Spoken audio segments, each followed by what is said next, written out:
अभी रात में एकदम सन्नाटे में खुली हवा में खड़े होकर ऊपर आसमान में देखा है, हजारों लाखों तारे चारों तरफ फैले हुए हैं।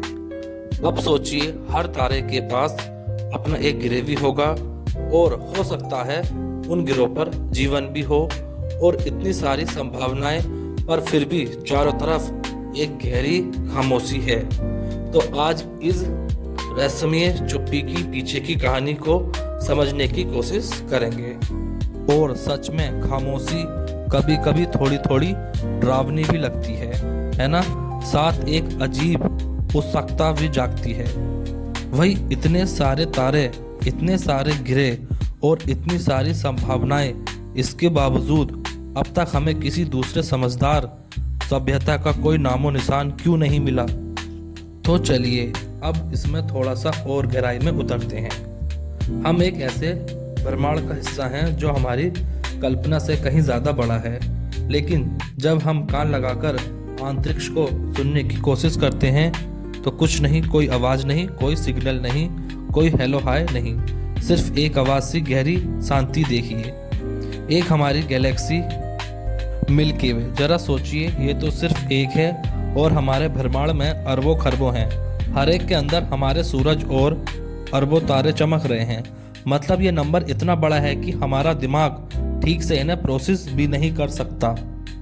और बात सिर्फ तारों तक सीमित नहीं है। हर तारे के चारों तरफ चक्कर काटते हुए कई गिरह भी हों तो सिर्फ हमारी अपनी मिल्की वे में ही अंदाजा है कि खरबों गिरह हो सकते हैं, और इनमें से ना जाने कितने गिरह पृथ्वी जैसे हैं जहां जीवन के लिए एक सही माहौल हो सकता है।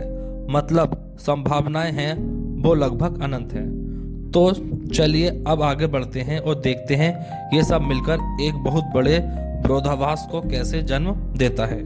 देखिए, एक तरफ तो बहुत सारे आंकड़े, बहुत सारे लॉजिक, बहुत सारी संभावनाएं चीख चीख कर कह रही हैं ब्रह्मांड में कहीं ना कहीं बुद्धिमान जीवन होना ही चाहिए, लगभग तय है। दूसरी तरफ हकीकत यह है कि हमें अब तक हमें कुछ भी नहीं मिला, यानी कि शून्य।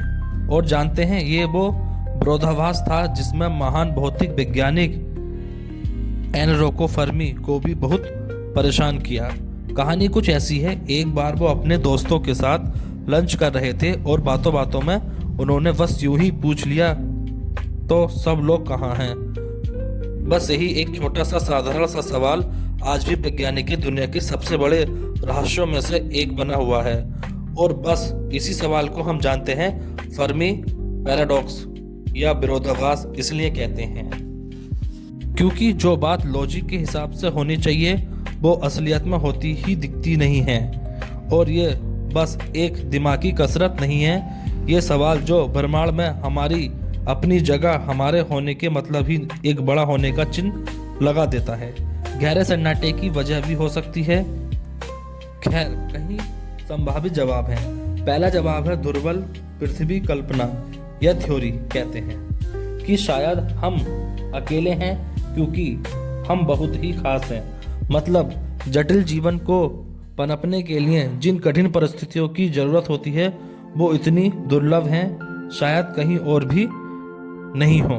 अब जरा सोचिए, हमारा ग्रह पृथ्वी एक ऐसे नाजुक और परफेक्ट बैलेंस पर टिकी हुई है। हम अपने तारे यानी सूरज से सही दूरी पर हैं। इसे गोल्डी कोलसोन कहते हैं। ना बहुत गर्म ना बहुत ठंडा, हमारे पास तरल पानी है और जीवन का आधार है। हमें बचाने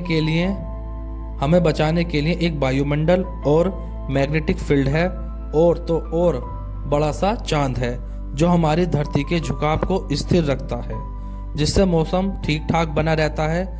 इन सब चीज़ों को एक साथ आने में और जटिल जीवन को विकसित होने में अरबों खरबों साल लगते हैं। और क्या पता बुद्धि का विकास होना ही अपने आप में एक दुर्लभ हादसा हो।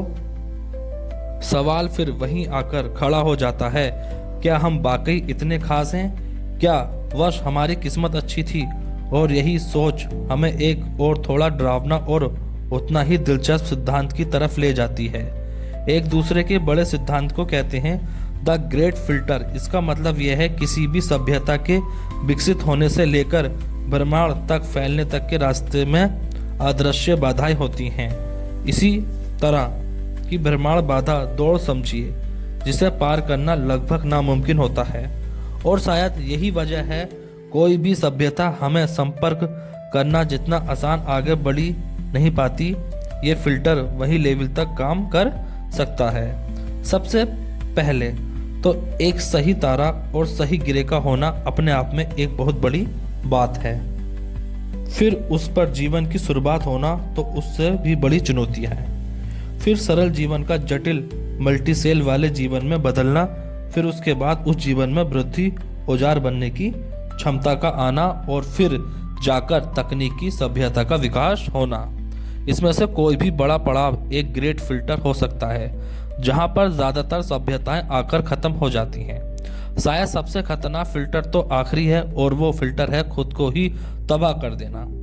अक्सर किसी भी सभ्यता के लिए सबसे बड़ा खतरा बाहर से नहीं बल्कि अंदर से आता है।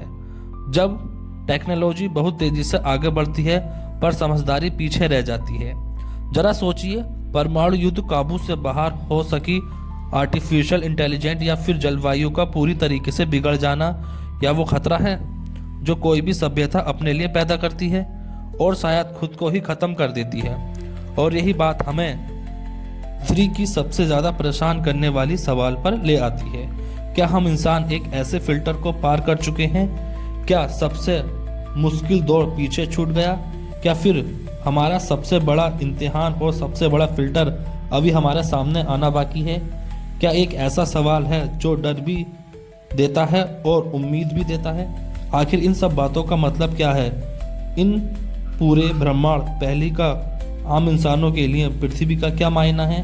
ये सन्नाटा हमें क्या सिखाता है? वैसे ही इन दो बड़ी थ्योरी के अलावा भी कहीं दिलचस्प संभावनाएं हैं, जैसे जू हाइपोथेसिस।